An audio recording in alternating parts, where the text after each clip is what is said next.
nandito tayo sa Hong Kong to explore this country once again. Real Travels. Value for money. Food trip. Accommodation na sulit. Real Travels. Because adventures are the best way to learn. Hey guys, welcome to Real Travels, a travel and adventure show powered by FEBC in collaboration with Shutter Light Digital. My name is Sharon De La Peña, your travel host and buddy for today's episode. And right now guys, nandito tayo sa Hong Kong to explore this country once again. So samahan niyo ako guys in our day tour. Actually, night tour naman din eh. Whole day tour here in Hong Kong. And tingnan natin yung mga new places na may explore natin. So, samahan niyo ako for today, guys. Let's go! So, yun guys. It's currently 7:48 in the morning. At tayo ay magkakape muna. Kaya, tayo ay maglalakad papuntang Wan Chai. Kasi meron tayong gustong tikman na coffee shop doon. So, magkakape muna tayo and breakfast. At pansin nyo, naglalakad ako ngayon kasi wala kaming plano mag-commute. Pupunta dun sa kapehan na yon kasi umaga naman, so gusto namin ma-savor yung time to walk all the way to Wan Chai. So, galing kaming Causeway Bay. So, papuntang Wan Chai, it's around 25 minutes of walking papunta dun. So, parang ito na yung pinaka-exercise na itatry namin if walkable city yung Hong Kong. And tingnan nyo guys, okay naman talaga maglakad dito sa Hong Kong. Kasi so far, okay yung roads and talagang meron silang nakadedicate na sidewalk dito for you to walk in. So hindi siya yung parang alanganin or hindi mo alam saan ka maglalakad. They really have a lot of sidewalks here in Hong Kong. That's why may enjoy mo din talaga dito maglakad. If mahilig ka lang lumakad, ganun. Dun sa 25-minute walk natin, nakakaano na tayo siguro, 5 minutes. So, tingnan natin. Guys, nakakagutom. Tingnan nyo, may Jollibee. May Jollibee tayo na daanan. At alam nyo ba, one of the pinaka na-enjoy kong Jollibee abroad is nasa Hong Kong. Kasi may something sa sa Chicken Joy na sobrang well-cooked, sobrang crispy, juicy. Ay, grabe, nakakagutom. So ito guys, this is the Dingding Tram. Ayan yung example ng Dingding. Ayan guys, malapit-lapit na tayo sa Wan Chai kasi nakikita ko na yung building nakalagay. Wan Chai. Isang buong stretch na to ng Hong Kong Island yung dinadaanan halos ng Dingding. Tapos, $3 Hong Kong dollars lang siya per person. Flat rate. Tapos may discount pa yan kapag senior citizen or student ka. So, laking help, di ba? Na parang $3 lang. Flat rate na yon. So, kahit sa dulo ka na bumaba or kahit sa mga susunod na stops lang, yan ang galing lang talaga. Kasi flat rate yung rates dito sa Hong Kong. And even in Macau. So, sa kanila yung mga flat rate. So, yan guys, malapit-lapit na kami. Ayun na, that's Blue Bottle. Guys, tingnan niyo yung nilalakaran namin. Ayan o. Sobrang Baguio feels. Sobrang mataas. Parang kami nag-hiking. Ayan o, grabe. Sa real life, mas mas steep tingnan. And then, we're now here.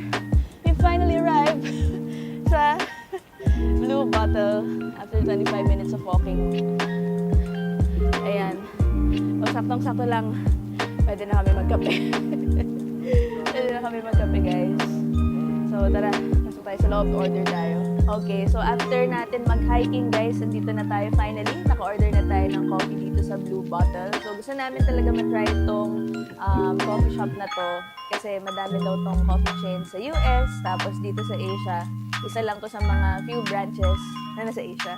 So, tikman natin itong dalawang kape na in-order natin. Nag-order ako ng isang iced latte. Ayan guys, yung kanilang iced latte. And yung kanilang bestseller, parang signature coffee nila dito, which is the Nola. N-O-L-A. Hindi tinola, Nola lang. Ayan, so tingnan natin kung worth the hype ba siya. So, ito yung iced latte. Try natin guys. Wow, sarap. Grabe, hindi lang, mukha lang siyang blanda, pero if nakikita niyo sa video, parang very lang siya. Mukha siyang diluted actually, pero yung natikman ko, grabe yung sapak niya, grabe yung pagka-coffee niya. So, it's leaning more on the bitter side. Pero yun yung gusto ko sa coffee, yung mas bitter kesa sweet. Ayoko yung coffee na parang lasang sugar or lasang dessert. So, okay to. This is a solid 9 out of 10. Tapos parang yung notes ng coffee, leaning more on sa dark, parang nutty. May nutty na taste profile siya. Pwede nyo naman lagyan ng onting sugar if preference nyo medyo may onting tamis.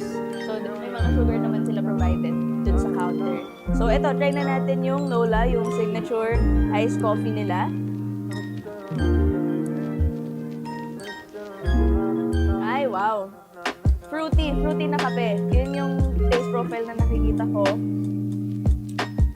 Fruity yung coffee, pero hindi nawawala yung tapang ng kape. Pero ito yung mas sweeter version compared here sa iced latte na talagang matapang. It's a sweeter version of the iced latte na mas fruity. So for me, it's also a 9 out of 10. So itong dalawang kape na to, guys, I think it's really worth the hype and worth the hike. Super sulit siya. I think it's a good alternative to the usual coffee chains. Try nyo din dito sa Blue Bottle if you're a coffee enthusiast or you just like a good cup of coffee. So yan guys, nandito na tayo finally sa bakery after walking like 25 minutes ulit pabalik ng Causeway Bay. So ngayon, since nagkape na tayo, syempre, Pinoy tayo. Ano yung kabaris ng kape? Syempre, tinapay! Ayan, magkakape at tinapay tayo, although walang pandesal, pero ito yung mga version ng kanilang mga tinapay, mga pastries. So order na tayo, let's order! Ito yung crust ng buttered pineapple bun. Sabi nila, parang pineapple yung texture or yung muka. So, try natin. Ang kagat, wala pa yung butter. Pero yung sarap. Oh, yung sarap. Sarap. Yung sarap, guys. Wow. Eto, habulin natin yung butter. Wow. Yung sarap. 100 out of 10. Kung pupunta kayong Hong Kong, madaming bakery. Kahit sa sulok may bakery. Hanap lang kayo may gantong front. Tapos order kayo ng pineapple bun. Yung may butter para may palaman. Ang sarap. So yun guys, nandito tayo ngayon sa Cross Cafe here in Causeway Bay. Just a few minutes away from our accommodation. Meron tayong restaurant na pinuntahan which is called Cha Chaan Teng. So, yung mga Cha Chaan Teng, it's like the Calendaria version dito sa Hong Kong. Pero yung sa kanila, it's more of kung ano yung mga traditional Hong Kong food na ino-offer sa mga restaurants like this. So, dito sa Cross Cafe, we ordered a pork chop with rice, tapos may egg. And tikman natin, i-taste test natin itong napakasarap na pork chop. Ayan guys, so look at that. Hindi siya yung masyadong makapal na pork chop. Para siyang strip of thin pork chop. Sarap guys Para siyang savory na may onting sweet. Pero, sarap. Itong in-order namin, fresh na fresh, super init. Dito sa Hong Kong, yung unique about Hong Kong cafes or restaurants is that mauna yung bayad usually. And then, after mo magbayad, sobrang bilis nila mag-serve. Nag-order ka, magbibigay sila ng bill, magbabayad. Nilalabas mo ba lang yung pera mo, guys? Andyan na, nag-serve na sila ng food for you. Ganun ka-efficient and bilis yung mga nagsiserve dito sa Hong Kong. So, if gutom ka, kailangan mo ng mabilis na pagkain, punta ka lang sa mga ganitong places. Kasi hindi ka nila mag-aantayin. Naka-ready na sila. Nag-order tayo ng ating Hong Kong milk tea na ice. Let's try! Wow, ang sarap! Sarap ng Hong Kong milk tea nila. As always, tikman natin in advance yung ating dessert, which is the French toast with Nutella. Kasi last year, mahilig kami sa French toast. Gawa ng pagpunta namin sa Hong Kong, tapos puro French toast din yung kinain namin. French toast with cheese, with butter. Pero ito, para naman maiba for a change, let's try this French toast with Nutella. Ay, yung donut na sobrang sarap. It really goes well with the Nutella. 20 out of 10. Sarap. So, for lahat ng order natin dito is sulit once again. Kaya, super happy ako. Para meron tayong alternative. So, aside sa pork chop with rice and then scrambled egg, meron naman silang isang variation. So, imbis na pork chop, this is beef ribs with tomato sauce, with rice and scrambled egg. Tapos, generous yung serving nila. Especially dito, may veggies, may tomato. It's a full meal. So this one, let's try. Parang kaldereta. Sarap. Parang kalderetang Chinese. I love it. You can also try yung 7-Up na drink nila.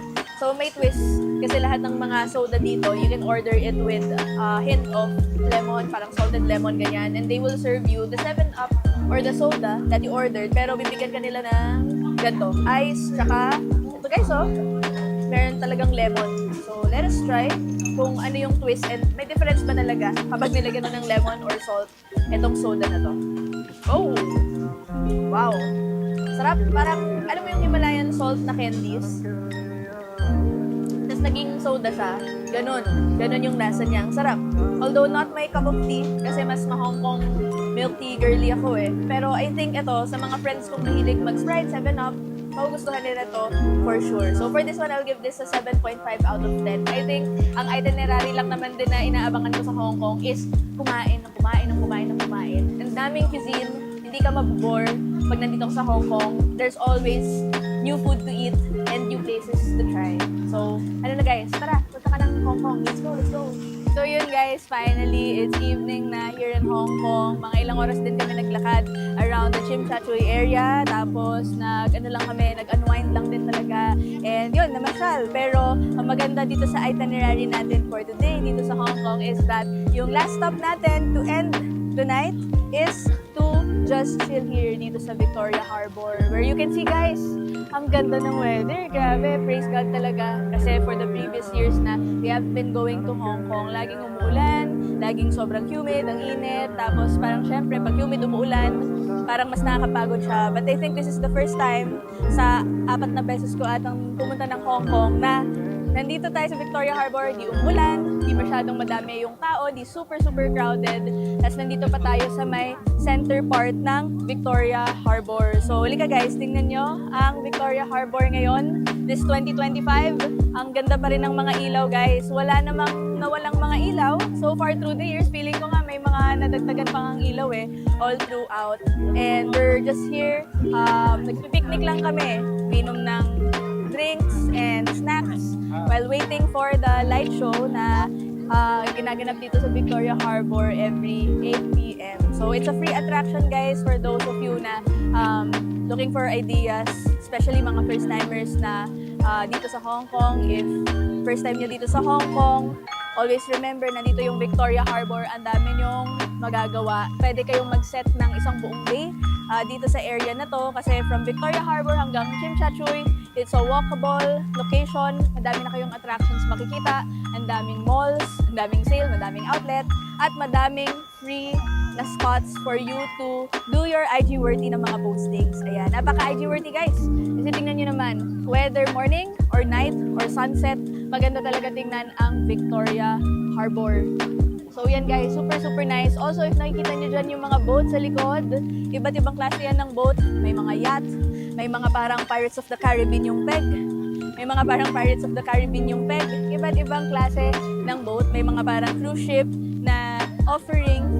These are the boats that are also offering yung mga paid attraction, which is papasok ka dun sa yate or dun sa boat for around 1K to 2K. Tapos iba-iba yung packages naman nila. Pwede ka dun with your friends and family. Tapos usually may mga free na yan na snacks or yung iba nagpapabuffet dinner pa sa loob ng boat. So that's also something na you can consider when going here sa Victoria Harbor. You can just sit here from sunset hanggang gabi. Tapos pagmasdan mo lang yung napakagandang city skyline ng Hong Kong Island all the way from here sa Kowloon Island dito sa Hong Kong. And that's it for today's episode dito sa ating Day 1 sa Hong Kong. I hope you guys enjoyed. Kahit pabalik-balik tayo dito sa Hong Kong, it's a country na for sure, for me personally, never akong magsasawa. Kasi ang dami mo talagang madidiscover bawat balik mo. So kayo guys, if you're looking for the first Asian country or another country to visit na hindi nyo pa nabibisit, I highly recommend Hong Kong talaga guys. It's budget friendly, daming attractions na libre, and sobrang dami lang activities and experiences na pwede nyong gawin when you're here. So yun guys, if you're looking for a sign, this is a sign na yayayain nyo na yung friends and family nyo for a trip to Hong Kong. So yun lang guys. Again, thank you so much for watching this episode. Again, remember that adventures are the best way to learn. My name is Shaira De La Peña, your travel buddy and your host dito sa Real Travels. And I'll see you guys on the next episode. Bye!